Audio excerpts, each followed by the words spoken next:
¿Qué tal, verdaderos comiqueros? Bienvenidos a un nuevo video de la Ciudadela del Vigilante. Hoy fin de semana vamos a aprovechar para revisar las lecturas que hemos realizado, ¿no?, en estos 7 días anteriores. Tengo algunas lecturas bastante interesantes, recomendables y una que otra rareza que vamos a empezar a revisar. Creo que lo mejor es en orden de lectura, como lo he ido leyendo esta semana. Entonces vamos a arrancar con Trouble, subtitulado en español como El secreto de Tía May.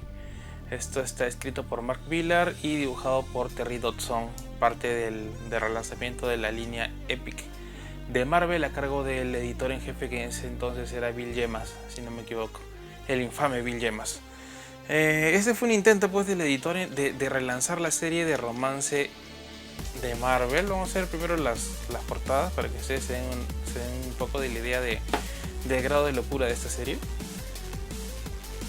Como ven ustedes, las portadas tienen el sello de Epic, ¿no? Este es un sello que intentaba hacer, pues, un poco más adulto, casi como que, digamos, el precursor de la serie de Marvel Knights, ¿no? Pero esto ya no solo enfocado en superhéroes, sino también ese tipo de historias de romance. Y creo que también salió Marvel, que también pertenecía a Epic, otra serie de yemas, y otra locura también. Bueno, el experimento no salió bien, se pueden ustedes dar cuenta, porque nadie habla de la línea Epic ya, ni siquiera por nostalgia. Y esta es una de las razones por las que no salió muy bien parada esa nueva o ese reintento de línea editorial. Bueno, el subtítulo de la historia lo dice todo, ¿no? Vamos aquí a encontrar una historia que, para los puristas, es mejor decirles de arranque que esto no está en continuidad, ¿no? Esto está fuera de continuidad, pertenece a otra tierra. Hay varias inconsistencias a lo largo de la historia que demuestran, pues, que desde un principio parece que no estuvo planeado de estar en continuidad, y muchos lo agradecerán, ¿no? Creo que después de Pecados del Pasado, esta es otra de las historias de Spider-Man que muchos preferirían olvidar, a pesar de que Spider-Man no aparece, o podemos decir que sí aparece, pero ya van a ver a lo que me refiero. Trouble es la historia de dos chicas y dos chicos. Las chicas se llaman May y Mary, y los chicos se llaman Ben y Richard. Y por si no lo han captado, estamos hablando de May Parker, de Mary Parker, y de sus esposos Ben y Richard, o sea, los padres y tíos de Peter Parker respectivamente. Esta es la historia de sus años locos de juventud, cómo se conocieron, y las personalidades, pues, de cada uno de ellos. Vamos a ver que de arranque vemos, pues, tipos de escenas que no estamos acostumbrados quizás a pensar, pues, en Richard, Mary Parker o Ben y May Parker de esta manera, ¿no? Están trabajando en ¿cómo se le podemos decir? En un resort, ¿no?, en las vacaciones de verano, para ganar un poco de dinero y, pues, vivir locas aventuras. Se forman las parejas usuales, ¿no? Ben con May y Richard con Mary, pero a mitad de la serie empiezan a intercambiar de parejas, con consecuencias bastante trágicas. ¿Qué es lo que pasa? ¿Qué es lo que plantea Mark Millar en esta serie? Plantea, pues, lo siguiente, ¿no? Que Peter Parker en realidad, pues, no es hijo de Richard y de Mary, porque Richard era estéril, sino que en realidad es hijo de May Parker, de la tía May, ¿no? Que la tía May es en verdad la madre de Peter Parker y no Mary, cosa que enfureció bastante a los fans de la época cuando leyeron esta historia. El dibujo de Dodson, bueno, ya lo conocemos, bastante llamativo, en especial los personajes femeninos. El guión de Millar, pues, de arranque la premisa no es muy buena. Toca temas como el aborto de manera bastante poco sutil, o digamos con poco tacto. Y, pues, es un despropósito de pies a cabeza, ¿no? No sé a quién estaba dirigido este tipo de cómic, ¿no? Si estaban pensando relanzar la serie de romance, no creo que esta es una lectura apropiada para jóvenes o señoritas. Y si querían hacer algo más atractivo al público adulto, pues le tratan al lector como si fuera, pues, prácticamente un niño, o como que no conociera de ese tipo de problemas. Así que de arranque, pues, no tenía ni pie ni cabeza. y más aún si querían apelar a los fans de Spider-Man por conocer el pasado de personajes tan entrañables como los padres o los tíos de Peter, pues por ahí también fallaron. Y más que nada esta es una rareza, ¿no? Si lo compré fue quizás por, ¿cómo le podemos decir? Por el morbo de saber pues por qué hablaban tan mal de esta historia, ¿no? Y porque lo encontré en español y a un buen precio. Trouble, el secreto de Tia May, fue editado por Forum en España y no ha salido otra edición de Panini Comics hasta el momento. Y dudo que lo haga, ¿no? En inglés también creo que solamente tuvo un TPB y de ahí nunca más lo reeditaron. Esto lo compré en Akabane Comics y creo que me costó algo de 40 o 50 soles. Por ahí quizás tienen alguna copia, así que ustedes también quieren leer de primera mano El secreto de Tia May, que enojó a muchos. La segunda lectura de la semana ya fue algo más tranquilo, algo más aterrizado. Joe Shuster, una historia a la sombra de Superman. Este es de Julian Bolog y Tomás Campi en los dibujos. Este es un cómic, ¿sí?, que narra la historia del origen de Superman, pero no el origen de Superman como lo conocemos, ¿no? Que fue padre de científicos kryptonianos que lo enviaron pues a la Tierra cuando su planeta estaba a punto de explotar. No, este es el origen editorial, el origen de Superman, el verdadero origen de Superman, la historia de sus creadores, de Jerry Siegel y de Joe Shuster, narrado desde el punto de vista de Joe Shuster luego de un minucioso trabajo de investigación. Voy a saltarme al final para que ustedes vean a lo que me refiero con un minucioso trabajo de investigación, y es que este libro ha sido compilado, este cómic ha sido compilado utilizando material bibliográfico que inclusive se encuentra citado al final y con un montón de referencias que ustedes van a poder leer en las páginas finales. Nada de lo que está aquí, o mucho de lo que está aquí escrito y dibujado, tiene un fundamento, tiene una base, y eso es lo que me gusta de este tipo de cómics históricos, ¿no? Que se toman el trabajo de hacer esta investigación para poder brindar una historia lo más fiel a lo que pasó de verdad. Entonces, ¿qué vamos a encontrar aquí? La historia de nuevamente el origen de Superman contado desde el punto de vista de Joe Shuster. Empieza con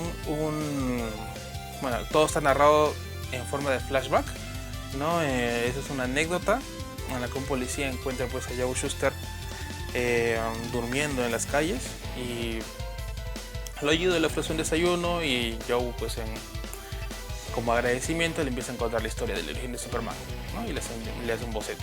Entonces vamos a encontrar aquí la historia de la familia de Joe Shuster, cómo llegaron a América, cómo se conoció con su compañero Jerry Siegel, cómo ambos compartían ese gusto por la literatura y los cómics de fantasía, género pulp y la ciencia ficción, cómo empezaron sus primeros trabajos en el periódico de la escuela en el que asistían, sus primeros amores, inspiración inclusive para algunos de los personajes que más adelante lanzarían a Superman, sus primeras colaboraciones juntos también, ¿no? Como equipo creativo, guionista y dibujante, sus primeros intentos por vender sus tiras cómicas a las diferentes grandes publicaciones de la época, ¿no? El origen también de los comic books americanos como los conocemos, ¿no?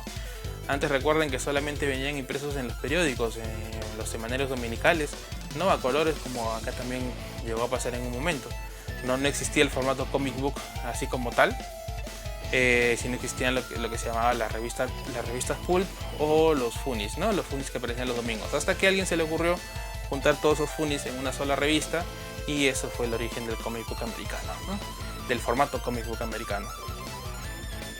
Los magazines de la época, fanzines, bueno, eso también existía, ¿no? Más que nada reimpresiones de tiras o originales de escritores que querían hacerse famosos y que se cambiaban por correspondencia.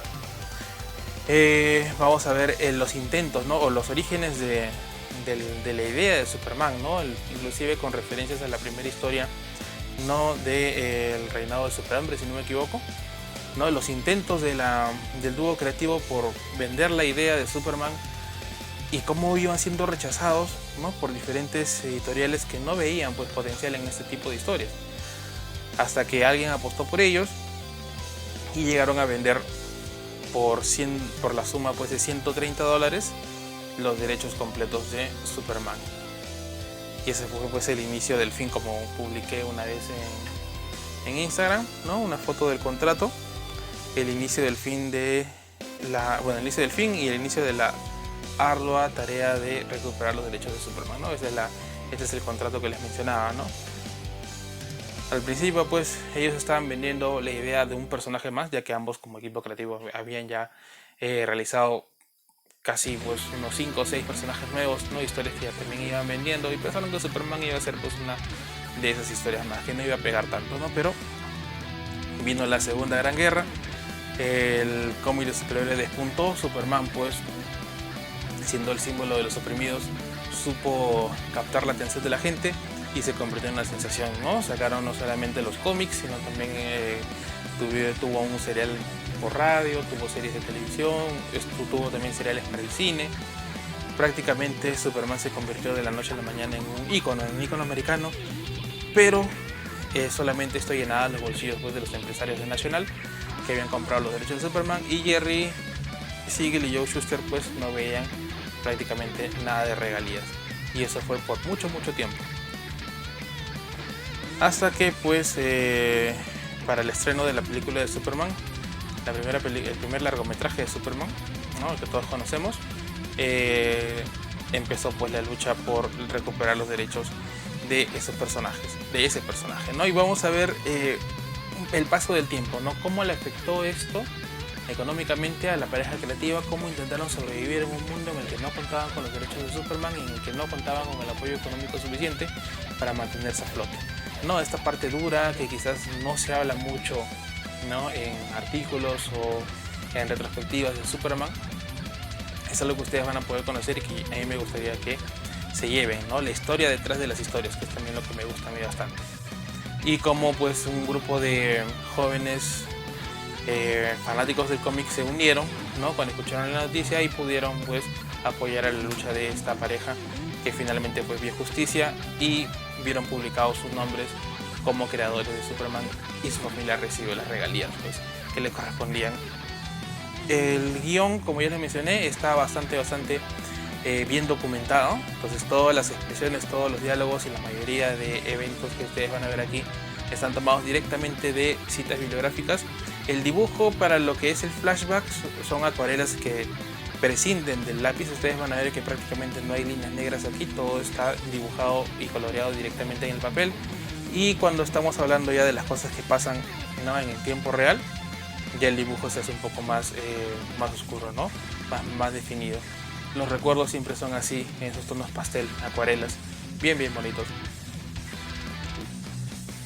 Y es mi segunda recomendación para ustedes, ¿no? En este caso Joe Shuster, A la sombra de Superman, lo compré en Ibero Librerías, está en descuento por el día de Batman, así que si ustedes lo pueden ver, si lo pueden encontrar, es una muy buena historia, más aún si eres fanático de este personaje.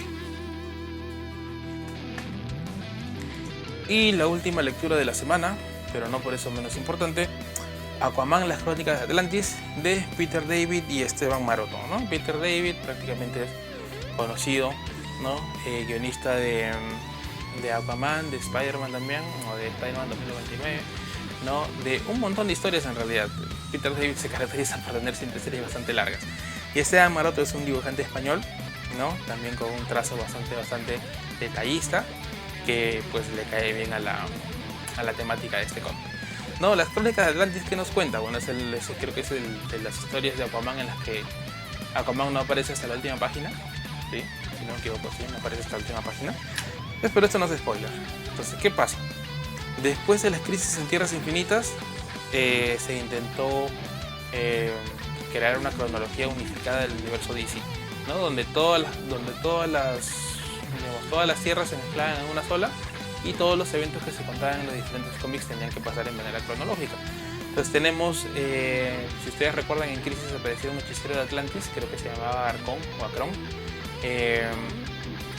y aparecían los Atlantes, pues tipo Aquaman y su hermano y toda su familia, ¿no? Entonces trataron de explicar, ¿no? Que hubo un primer hundimiento de Atlantis, donde apareció pues este hechicero Acrón, y luego otro hundimiento de Atlantis donde se originó pues esta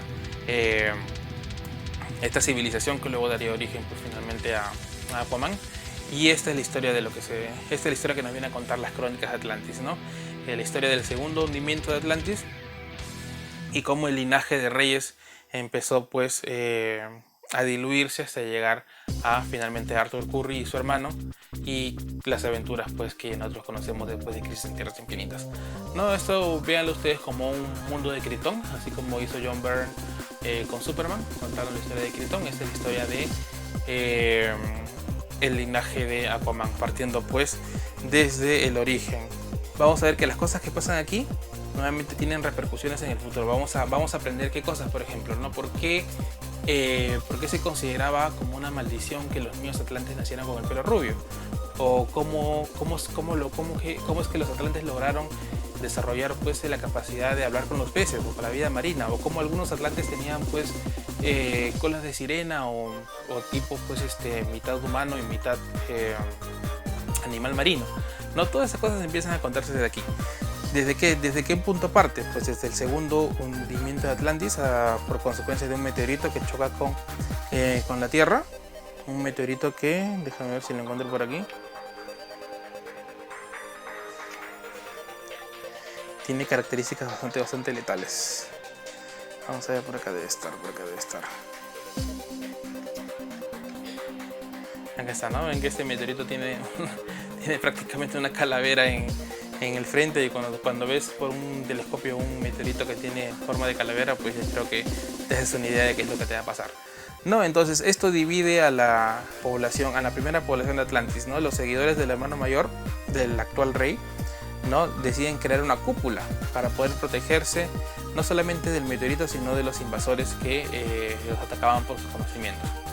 Y había otro sector, bueno, este es el sector más tecnológico, y había otro grupo de personas, ¿no? Que seguían a su hermano, que eran más fanáticos religiosos y creían que el meteorito era el castigo de una diosa por haber encerrado a la ciudad de Atlantis, ¿no? La diosa del sol o la diosa de la luz, no recuerdo bien, pero como la cúpula pues no, era la diosa del cielo, ¿no? Y como la cúpula pues no dejaba que su influencia llegara a la ciudad, consideraba pues esto como un insulto, y que el meteorito era la manera de castigar a estos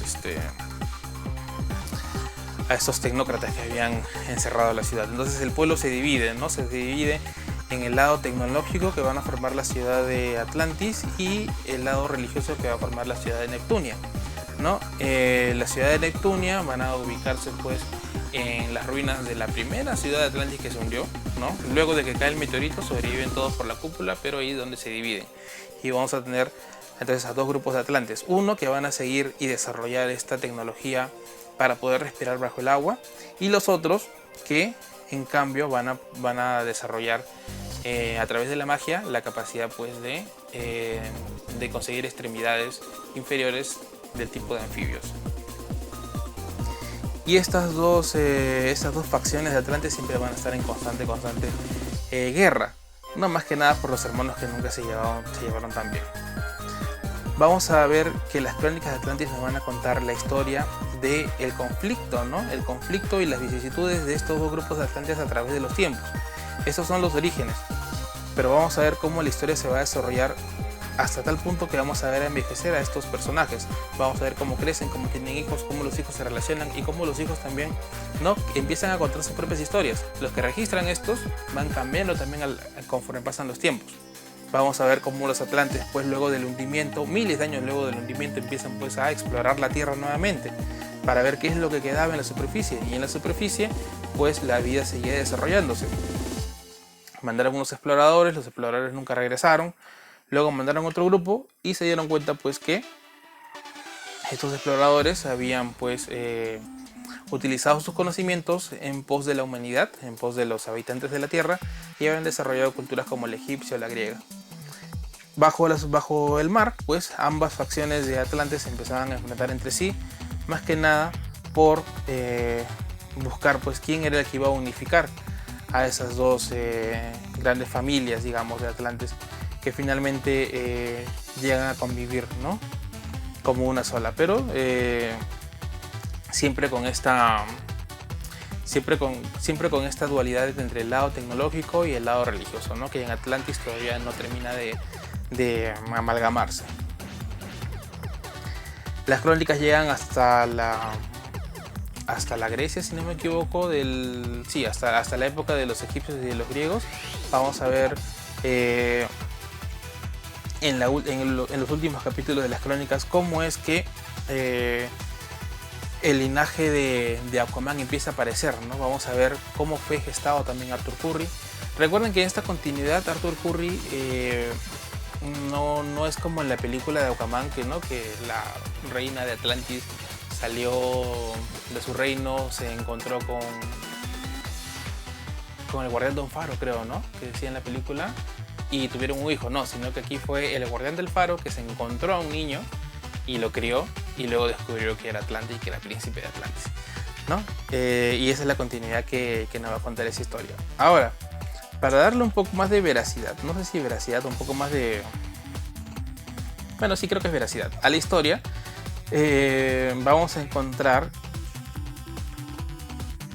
este tipo de artículos, ¿no? La idea es que parte del material promocional del libro o de la historia fue que en realidad las crónicas de Atlantis eran una serie de libros que un profesor de arqueología había descubierto en una de sus investigaciones, y que como ningún museo o ningún grupo científico lo tomaba como verdadero, decidió llevarlo a DC Comics, decidió llevar ese descubrimiento a DC Comics para que lo convirtieran en una historieta y que así llegara a la mayor cantidad de público, ¿no? Obviamente el profesor, en este caso el profesor R.K. Simpson, en realidad es una invención del editor y del escritor, pero le da un toque a la historia pues un poco más verídica, entre comillas. Inclusive en los créditos ustedes van a ver que no dice pues guión de Peter David, sino dice transcrito y adaptado por Peter David, como para darle un poco más de credibilidad a esa historia de los manuscritos encontrados por el profesor de arqueología. No, en realidad las crónicas de Atlantis, como les digo, Aquaman solamente aparece en la última página. Aquí está. Me pareció un libro bastante interesante. En realidad, les voy a ser honestos, ¿no? A mí no me parecía como concepto interesante conocer la historia de los antepasados de Aquaman. Pero conforme iba leyendo, le agarraba más el gusto. Como son diferentes personas que contaban las crónicas, tienes ahí por ejemplo, ¿no? Ancianos pues que siguen bastante las reglas, jóvenes, ¿no? Inclusive hay una cronista que es una niña prácticamente, que heredó el puesto de su madre porque murió demasiado joven, y ella le da pues también un toque de ¿cómo le puedo decir, no? De alegría a lo que escribía, y también un toque de picardía, porque empezaba a contar pues rumores, chismes, todo desde su punto de vista de su edad. Habían otros cronistas que habían heredado el manto, por ejemplo, a regañadientas, ¿no? Que no querían ser cronistas, y eso se nota en la manera en la que escriben, ¿no? Y conocer también la historia de estos dos grupos de atlantes, ¿no? Que a pesar de tener un mismo origen, por un grupo ser más afín a la magia y otro grupo ser más afín a la tecnología, ¿no?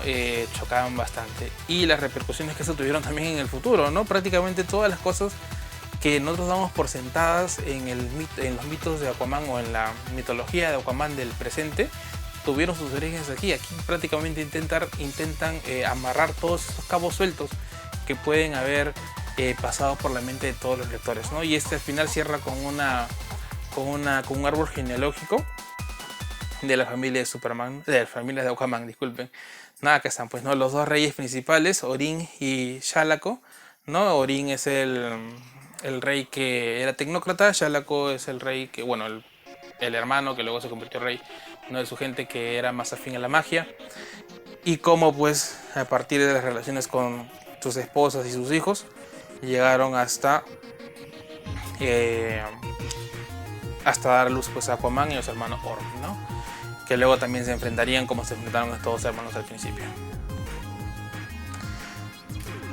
El dibujo de Maroto y el color digital que le aplicaron en la época, recuerden que este es un cómic en el que el coloreado sí se hacía ya de manera digital, ¿no? Ya tenemos, se nota que es un color digital no tan primitivo, pero sí en sus primeros inicios. Ustedes van a ver, por ejemplo, ¿no? Este tipo de matices, bueno, mejor dicho, que no hay matices, ¿no? Son colores bien planos, pero las tintas le dan ese toque de oscuridad, de suciedad bastante realista, ¿no? Lo que me gusta del dibujo de Maroto. El dibujo de Maroto también es bastante, ¿cómo les puedo decir?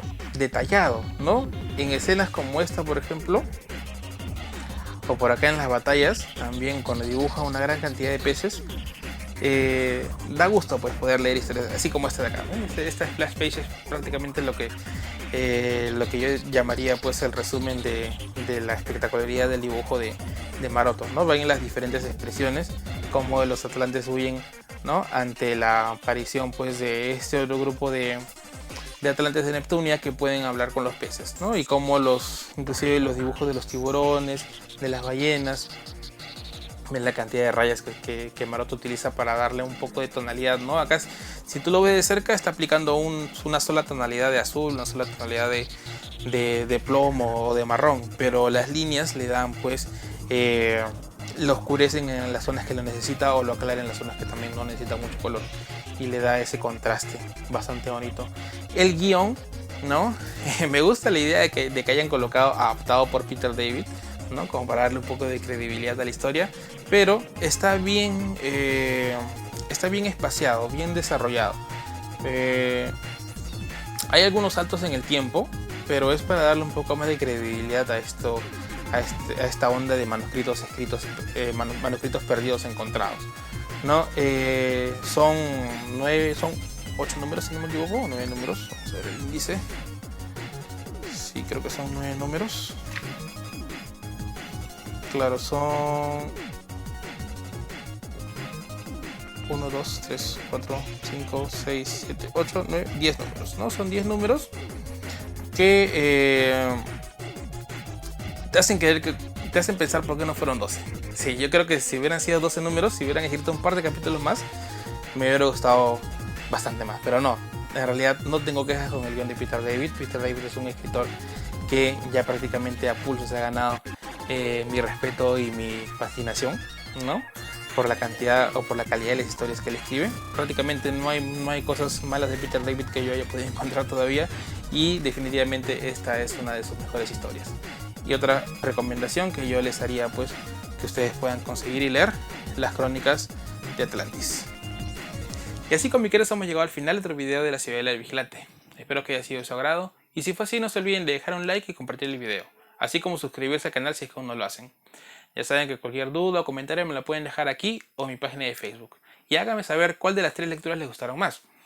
Que tengan una buena lectura y nos vemos en el siguiente video.